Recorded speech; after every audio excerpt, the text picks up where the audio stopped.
Welcome to Travels Through Time, the podcast made in partnership with Colourgraph.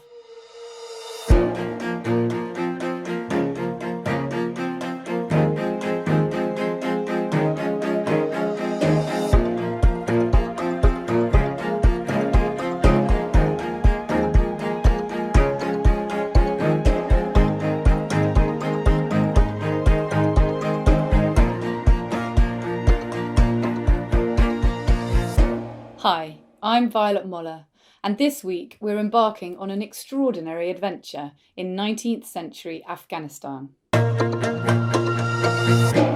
In around 330 BCE, Alexander the Great reached the limits of the known world, Afghanistan.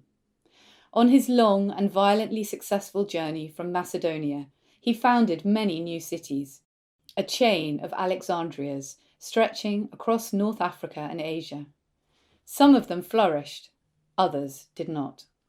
They all lay in the shadow of the most successful Alexandria of all, the capital of Egypt and most important intellectual centre of the ancient world. That city survived, while others sank into memory and then legend. The storytellers said that when Alexander reached the foothills of the Hindu Kush, he founded another great city, Alexandria beneath the mountains, which became a vibrant meeting point between East and West, a melting pot of merchants, goods, and ideas. This was one of a host of tales that had been told around the campfires of Afghanistan for centuries, but no one had been able to find the lost city. No one, that is, until a ragged Englishman, a desperate deserter from the East India Company army who had travelled incognito for years, fell in love with the country and its romantic stories about Alexander the Great. The academic Edmund Richardson brought Masson's astonishing story out into the light, based on a box of papers he found in the National Geographic Library. Edmund Richardson is an associate professor of classics at Durham University. In 2016, he was named one of the BBC AHRC New Generation Thinkers. So, Edmund, thank you very much for coming on Travels Through Time. Thank you so much for having me. I'm really excited to have a chance to talk with you. Well, I'm very excited as well. This is a big departure for me because we're going to be going to the 19th century today, and I normally spend my time much further back. So it's going to be a big adventure for me. And I guess on the face of it, it might seem to people that it would also be quite a departure for you because you are an associate professor of classics and ancient history. Am I right? I believe so, unless something has changed overnight, which is of concern. But you're not an everyday associate professor of classics and ancient history because your interests are extremely eclectic and unusual. And I wondered if you could just talk a bit about that and explain to our listeners the kind of things that you write about and what you're interested in and what drew you to this story. So I'm interested, I guess, in why people care about the past. Like, why do we find ourselves 2,500 years after, let's say, the life of Alexander the Great, still obsessing over his story, still arguing about his story, still trying to figure out questions about his story? Why do people care so much about the past? Why does it matter to them? And how do they try to make the past their own? So, how do we tell stories about history? How do we fasten on to characters and places and moments from the very distant past in order to make sense of our own lives and our own worlds in the here and now? So, I tend to like stories which sort of have a foot in two time periods, if you like. Maybe there's a part of the story which takes place in the ancient world. Maybe there's a part of the story which takes place much later in the 19th century or indeed today. So the story we're going to be talking about today is one of those. It's in part a story about Alexander the Great and about how he founded a whole bunch of cities throughout the known world, all called Alexandria, after himself, because he was modest like that. And it's also a story about how one of those Alexandrias was rediscovered in the 19th century by really the unlikeliest person imaginable, this man called Charles Masson. And I came across this story in a very unexpected way, really. I I was trying to write about Alexander the Great, which is an incredibly foolish and sort of quixotic thing to do, because you could fill both of the rooms that we're in right now with books about Alexander the Great and have plenty of books about Alexander the Great to spare. Like way back in the first century AD, people were saying, "Why would you need another book about Alexander the Great?" But I was trying to figure out, is there a way into a story that's different, that's new? I was thinking, well, maybe not the ancient historians, because the same 4 or 5 ancient historians of Alexander the Great have been basically the basis for every story about him for 2,000 years. But maybe there's something else. Maybe he left something else behind. Maybe there's a way into figuring him out through the cities he left behind, through the physical remains of his expedition. And that led me to the city of Alexandria of the Caucasus, or Alexandria beneath the mountains, as I call it in the book, in Afghanistan, and to the man who discovered it, called Charles Masson. And can you tell us the story that you write in the book about when you're in the library? Because I thought that was a good way into this whole bigger story. Well, it's a slightly embarrassing story as an academic, because we're not really meant to have feelings, or at least some would say. But I was looking into this man called Charles Masson, and inevitably you come across, as when you're researching someone, you come across the most obvious things first, as published scholarship, the kind of Wikipedia level kind of articles about him, and the things that people read about him in the 19th century, and I've got to be honest, they were so dull. They were so boring, and it was just, look, here's this wonderful story, here's this amazing place, there's this very strange character, but I couldn't get a sense of him as a human being, and I kept on searching and searching and searching.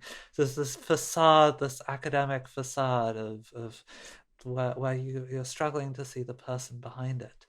And then there's one day in this library in London, there's the Royal Geographical Society, which is this very strange place. It's just hidden below the streets of South Kensington, so you sort of see people's shoes walking past to the Natural History Museum, and the sort of gratings of the windows into the street. And I opened this box, and And did you know what was in it before you opened it? You had no idea. I had no idea, really, none at all. But I knew, I'd heard there was something about him in this box. In it was the story of someone who'd come across my guy, Charles Masson, at his lowest ebb. And he'd been disowned by most of his former friends, and the ones who hadn't disowned him, he had disowned. So he was incredibly alone, and he was broke, and he lost almost everything. And he'd seen basically the things he'd spent years hoping to build getting torn to pieces. And here he was, sitting in a hovel in Karachi and the back streets, writing and just clinging on to the story he was trying to tell for dear life, because it was the only thing he had left in the world. And it was just so moving, because suddenly there's this human being here. Suddenly there's this person with hopes and dreams and fragility and desire and longing, and I was just so moved. I found myself just crying, sitting in this library, reading the story of Masson in Karachi, huddled up with his books and his cheap wine and his hopes and dreams, kind of holding his hopes and dreams close to him as if they were the only thing to keep him warm. And I was just in tears in the library. And obviously this is not the done thing in a library, let alone one in Britain. So No. so the looks I got, the tutting, the pursed lips. But if I'm honest with you, it's what I hope for in a story, something that... Well, that was your book. I mean, yeah. that was the story. Suddenly you were holding that in your hand. That's an incredible moment.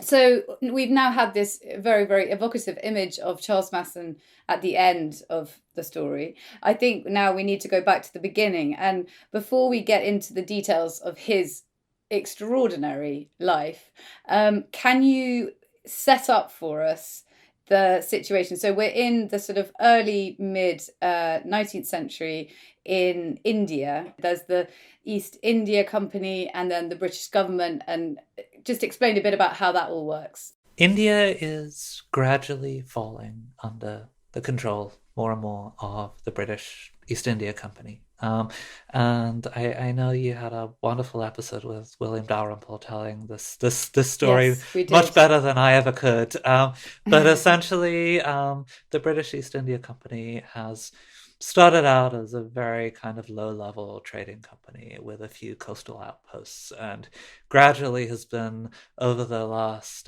few decades leading up to this time, has been bullying and blackmailing and cutting a swathe through India, its power spreading out further and further until by the 1820s it's the dominant power in India. It controls huge amounts of the subcontinent. It has vast armies. It is nevertheless still a private corporation. This is not the British government. This is a company with a huge private army and its own intelligence service. And it is dedicated to, very simply, as all companies are, the extraction of wealth from India. So it is in the business of making money. And its power has grown beyond that of any company in history. And what was its relationship with the British government? Because that's what I found confounding. I mean, as you say, it's an extraordinary idea that there's this company which is basically running an entire country. How did it work in relation to the British government? Did the British government have any power over it?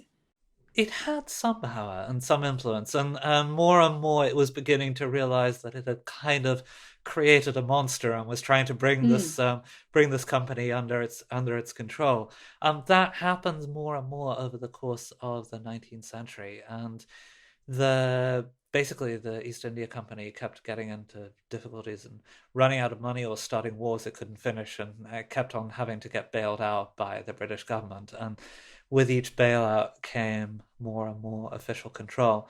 But it is still, particularly because the lines of communication, of course, between India and yeah. Britain are very slow and tenuous. It takes a long time for any message to get from one part of the world to another. Thus, the Governor General and the Council in India have the kind of autonomy that we would nowadays ascribe only to a nation state. They could start wars, they could raise armies, they could do a lot of things pretty much on their own. And my guy, Charles Masson, ends up in India as very much on the lowest rung of the British East India Company. He ends up in India as a private soldier in the army of the East India Company. I should say that though we talk a lot about the British presence in India, it was far from the only presence. There were a lot of local rulers who still maintained very considerable power bases. The Mughal Empire was still very much a force centered around Delhi.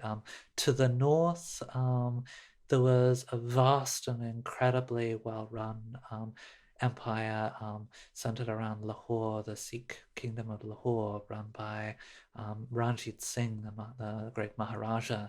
And further north still in Kabul, there was a very independent Afghan state, fractured and fractious, but ruled over by Dost Muhammad Khan. So the British power is a very strong one, but it's far from the only one in the region at the time. And Yeah. my character, Charles Masson, turns up in India basically in the least promising guise imaginable as one of the private soldiers of the Bengal artillery. So someone whose job it was basically to fight and march up and down India for the greater good of the East India Company, but someone who would normally not be expected to warrant even the smallest footnote in history. Okay. And he does something very surprising and very brave. And I think if you have to, can you explain that part of the story now? Because before we go to your first scene, we need to know how he's ended up, where he's ended up. So, July 4th, 1827, Charles Masson is not called Charles Masson yet. He's called James Lewis, and he's an entirely unremarkable soldier in the East India Company. But that day, he decides to make a change. He decides to desert. He walks out of the gates of the barracks, the cantonments in Agra. He walks away from his regiment and he sets out on foot across India. And do we know why? Well, I mean, had there been a straw that had broken the camel's back and he just had enough, or? Well, he never admits to doing this, at least not in writing. He writes his own autobiography later on in his life. There's a wonderful bit of paper in the archives where he constructs the fake timeline of his autobiography, where he completely makes up the story of this part of his life, puts himself in completely different parts of the world. He's a storyteller, is our guy for today, and he doesn't really admit to walking away. But we can surmise that he got very much fed up of being a forgotten cog in the imperial machine. He's certainly not someone who suffers fools gladly, and he seems to have got entirely fed up with taking orders from his supposed betters and being a sort of rather neglected and ill-paid and ill-treated cog of British imperialism. He certainly doesn't think much of the East India Company. He absolutely loathes the British imperial project. So he seems to have just lost patience and decided to make a getaway. Now, this, of course, puts him in a rather awkward position because the East India Company did not like deserters. It tended to hunt them down, bring them back in chains, flog them to the point of death, revive them, and flog them again. And that was if you're lucky. Otherwise, you'd be put to death in a particularly unpleasant manner.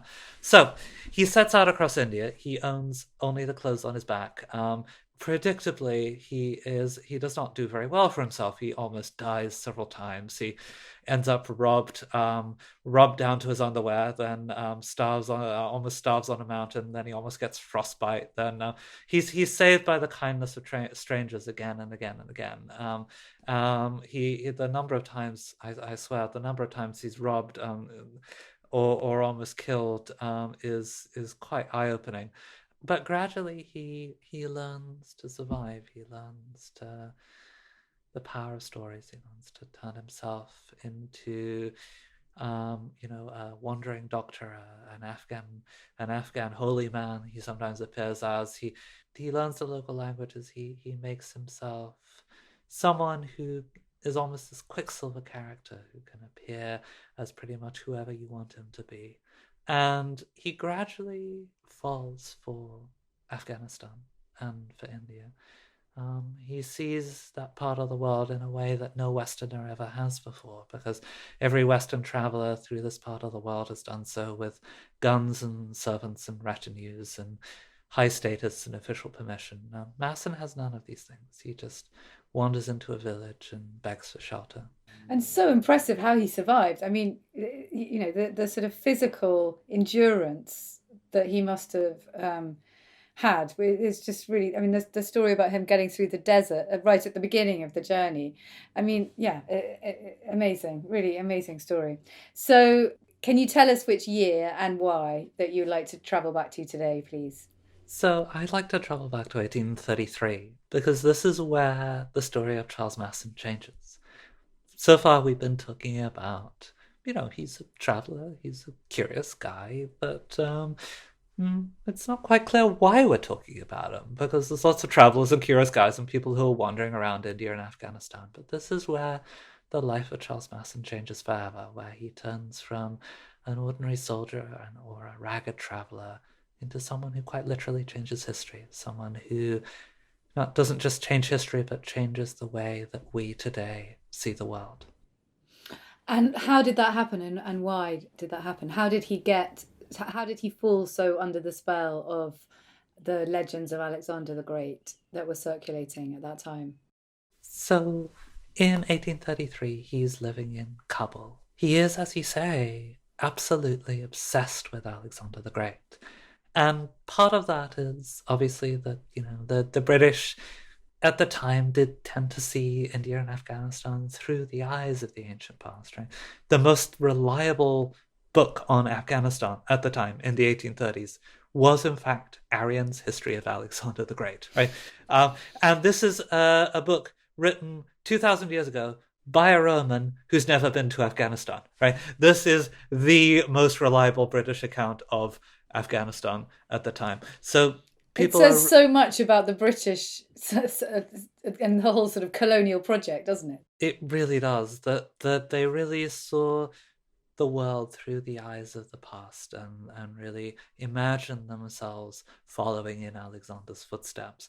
Now, for most of them, that meant embarking on a parallel career of conquest and colonialization and imperialism. For Masson, it's something different. He doesn't see Alexander the conqueror, Alexander the expert in the fine art of homicide. He sees someone as far from home as he is, keeping warm by a fire on an Afghan hillside. He sees a traveler, he sees someone driven by curiosity. He sees Alexander very much in the Islamic tradition, where for Islamic writers, Alexander is less a conqueror. He's someone driven by an insatiable curiosity. He wants to see the wonders of the world. He wants to explore the strangest reaches of the earth, the world beneath the waves, the world of the sky. He wants to understand.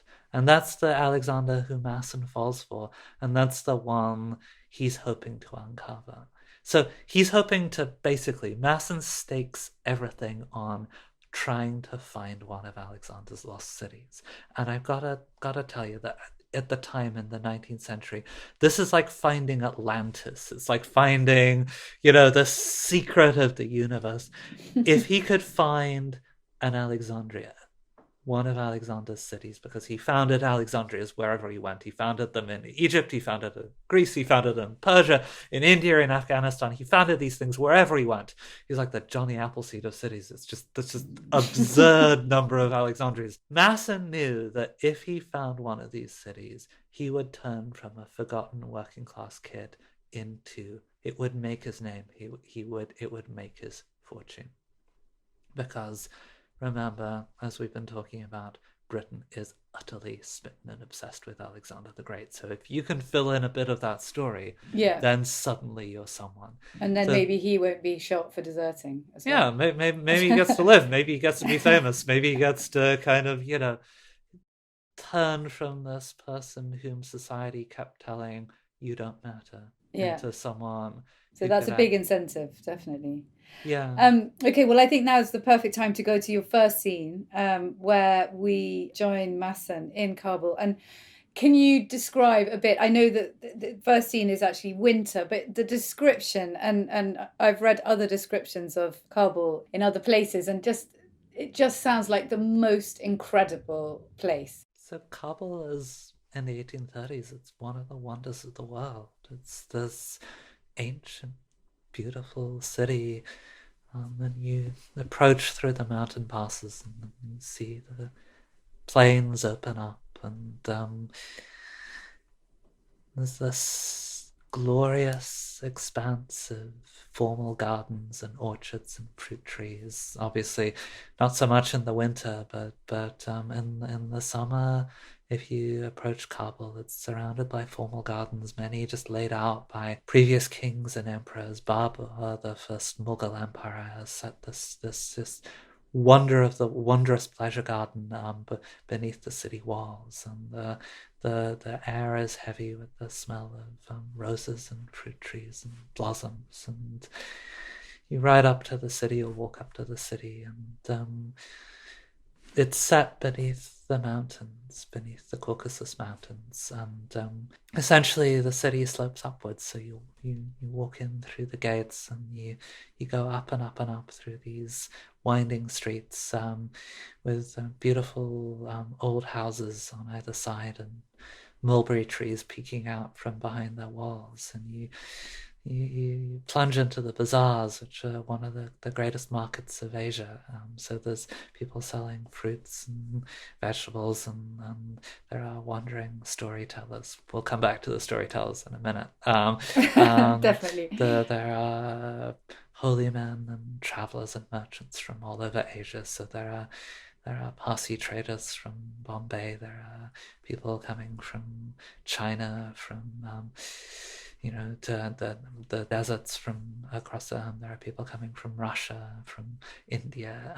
So there's this whole profusion of traders and goods from across the world, and you go up and up and up through the bazaars, and you start to realize that this is one of the most open and tolerant cities in the world at the time. Kabul is somewhere where different faiths live together and worship together, and almost would exchange gifts. So Christians would send Muslims gifts on Nowruz, and Muslims would send Christians gifts on Christmas and Easter. This is an open and vibrant and tolerant city. It's one of the great meeting places, the crossroad. It's one of the great crossroads of the world. And then at the top of the city, there is this vast stone fortress called the Bala Hissar, the old high fortress of Kabul, which is just set beneath the snow-capped mountains, just rearing over it.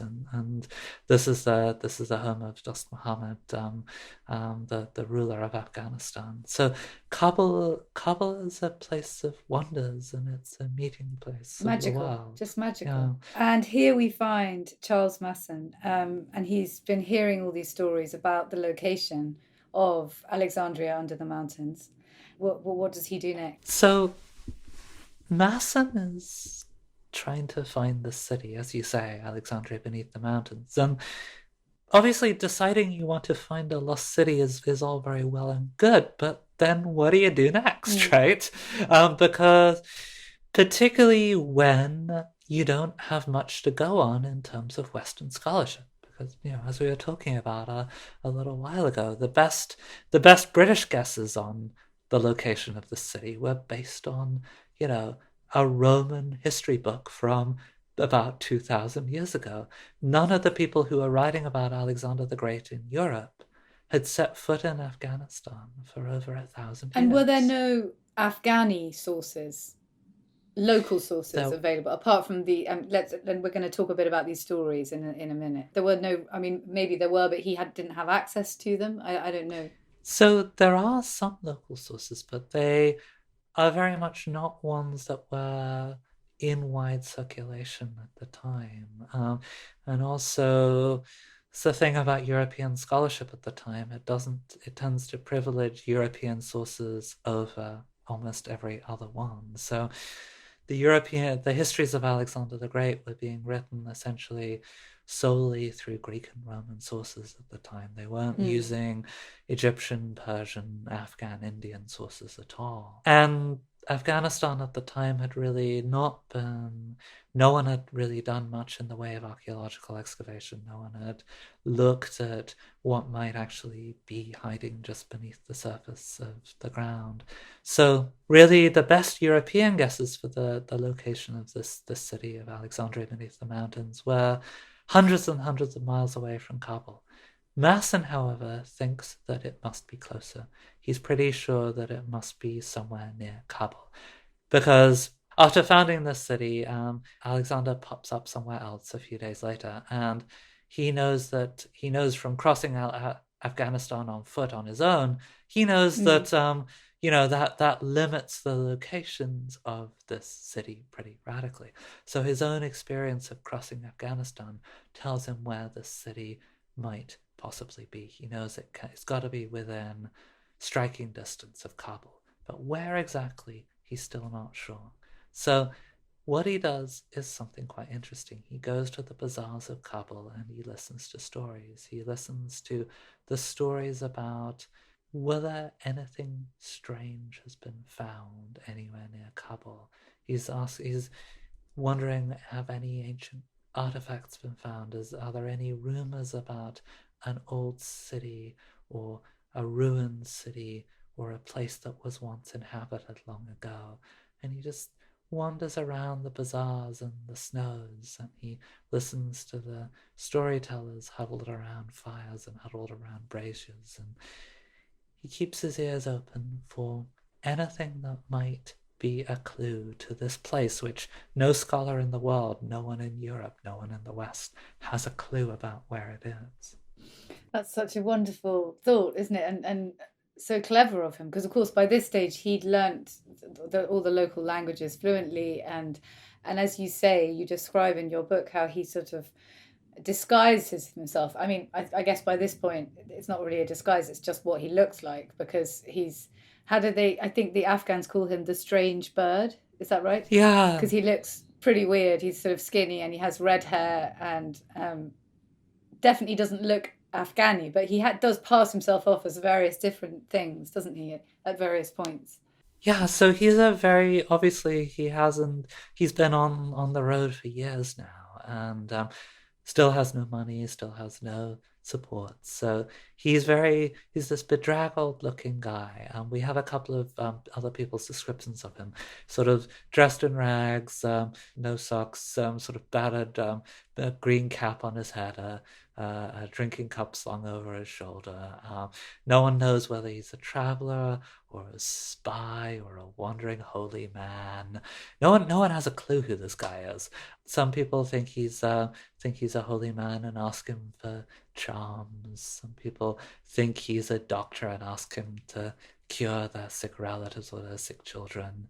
The British East India Company have a bunch of spies in Kabul, and they obviously try to keep an eye on the comings and goings of strangers. And they have no idea who this guy is, but they sort of keep an eye on him and try to figure out who he might be.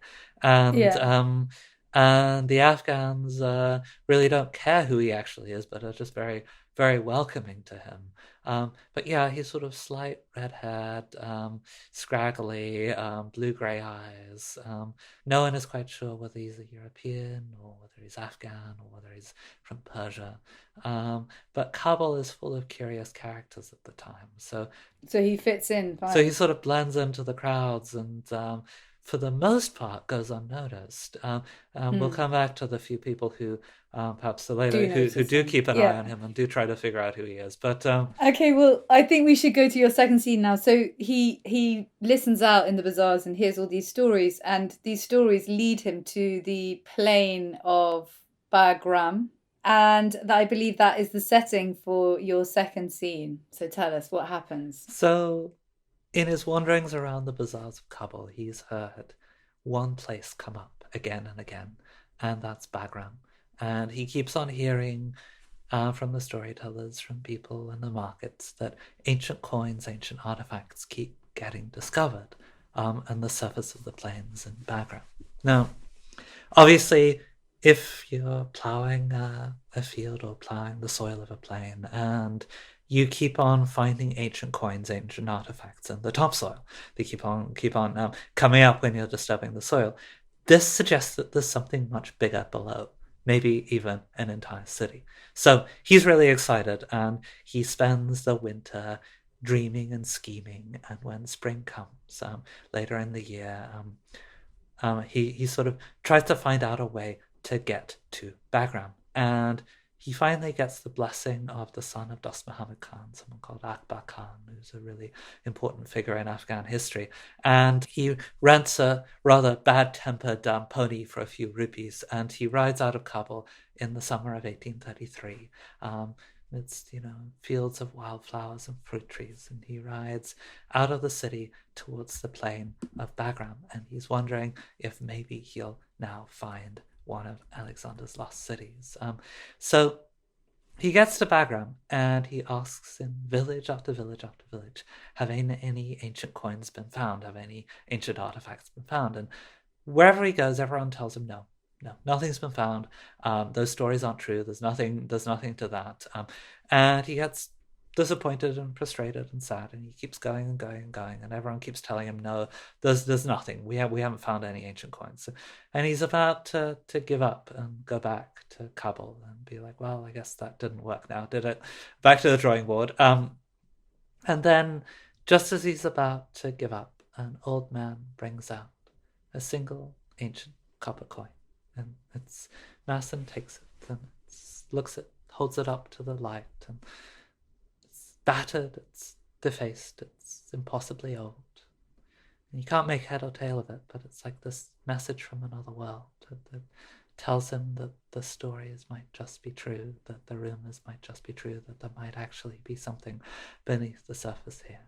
So he takes out basically all the money he has, the copper coins he's managed to scrounge from doing from like practicing as a doctor in Kabul and telling stories and finding his way through the world.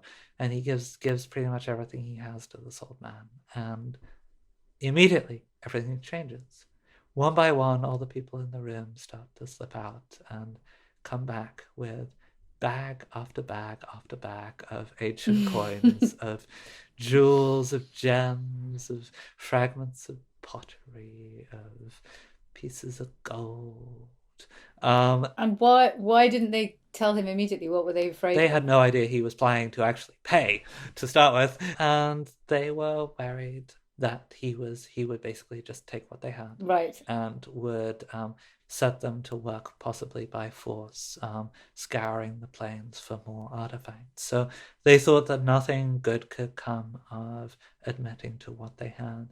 So this is where the power differential that is in play works in Masson's favor. Unlike every other British traveller who arrived with guns and with armed escorts and with the full power of the state behind him, Masson just wanders in rags, looking incredibly harmless and sort of bedraggled, and that opened up worlds to him that would be closed to anyone else.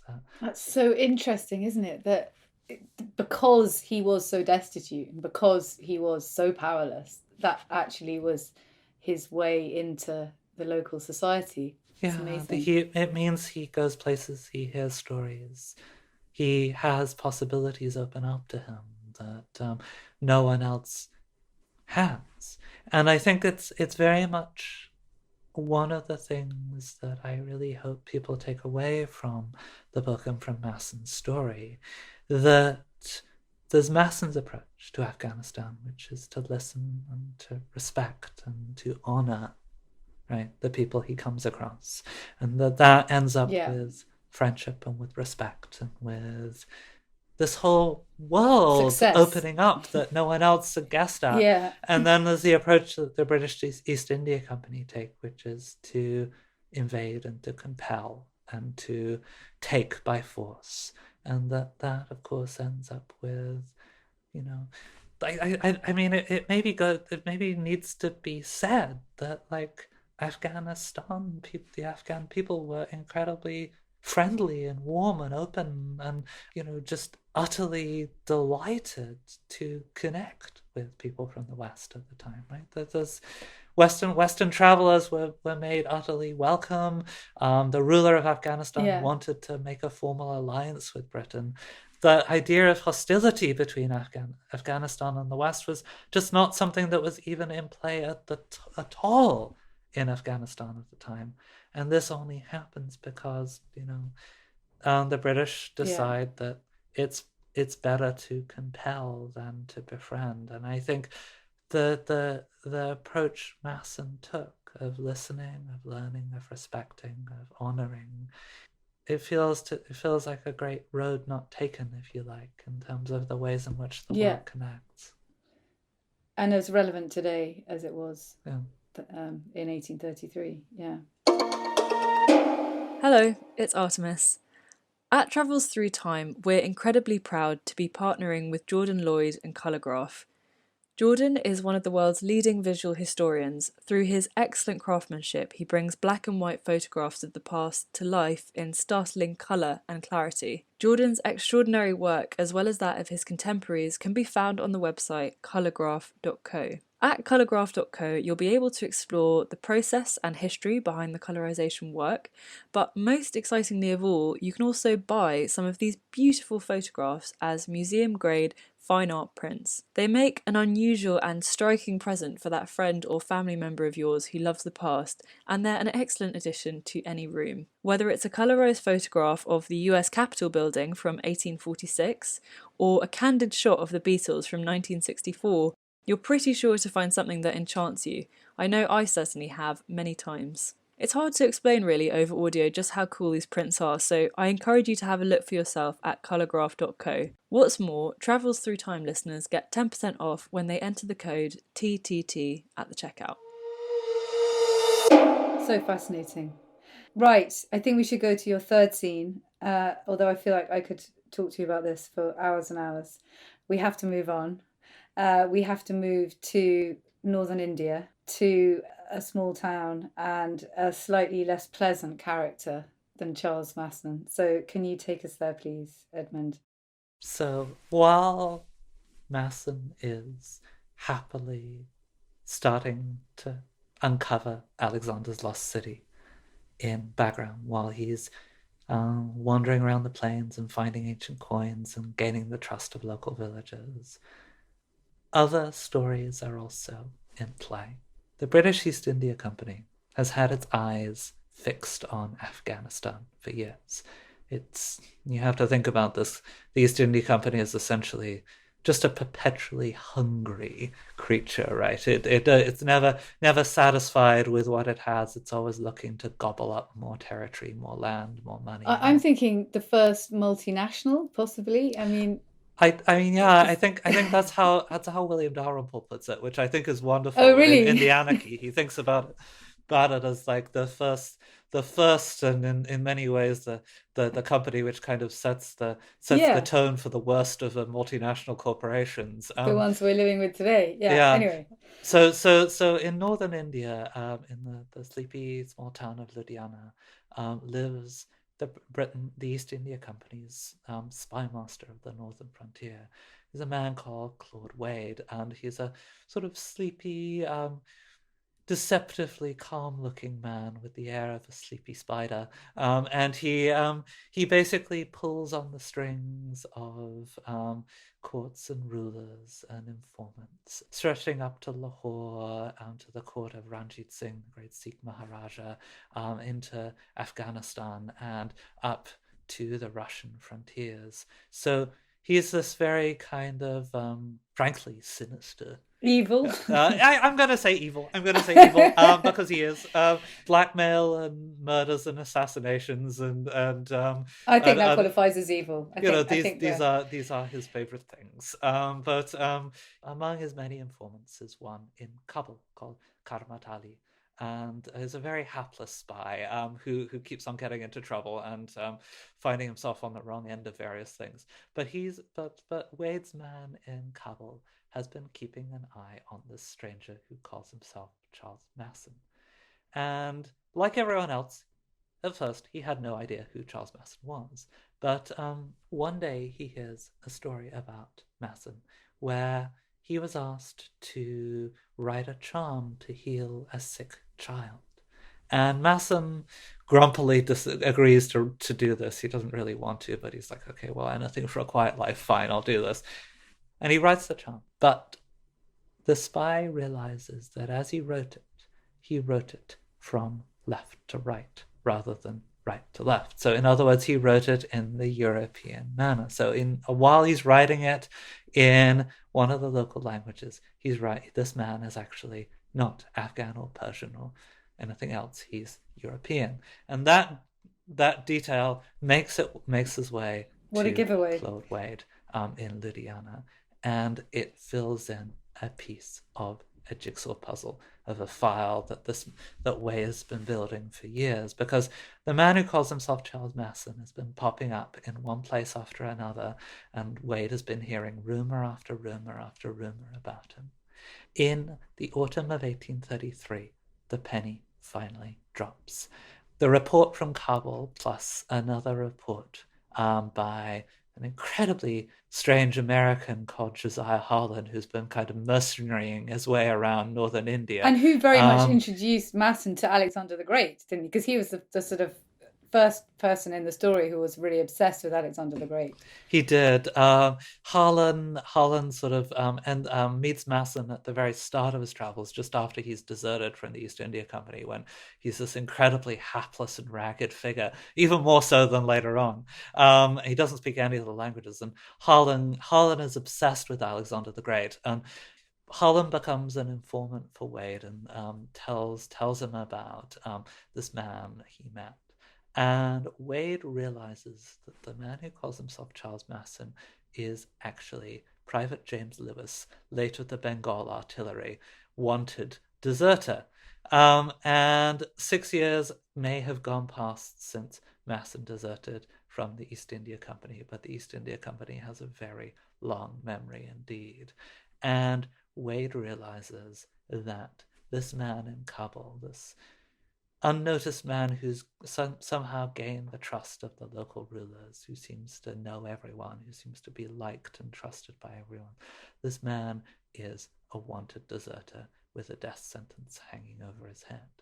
And Wade resolves to put Mr. Masson to work. So what he decides to do is to quite simply blackmail Masson. He writes to Kabul and he tells Masson, look, you have two choices. You can go to work for me, you can become a spy for the East India Company, or I can make sure that you are hunted down and some very unpleasant things indeed happen to you. So Masson has been on the run for years, but now his past has caught up with him, and his carefree life of travel and excavation is not going to be the same again. Wow. And I mean, not much of a choice there. He couldn't have done anything else, could he? There's so much we still haven't talked about. I had so many questions, but anyone who wants to know more is just going to have to read your book. I do have one final question that I need to ask you, and that is, if you could have picked up something, a memento, from one of the scenes, what would it be? So at first I thought I would want to bring back the first little coin that Masson found in Kabul, the little tiny indecipherable copper thing which changed his life forever and changed our knowledge of Alexander the Great forever.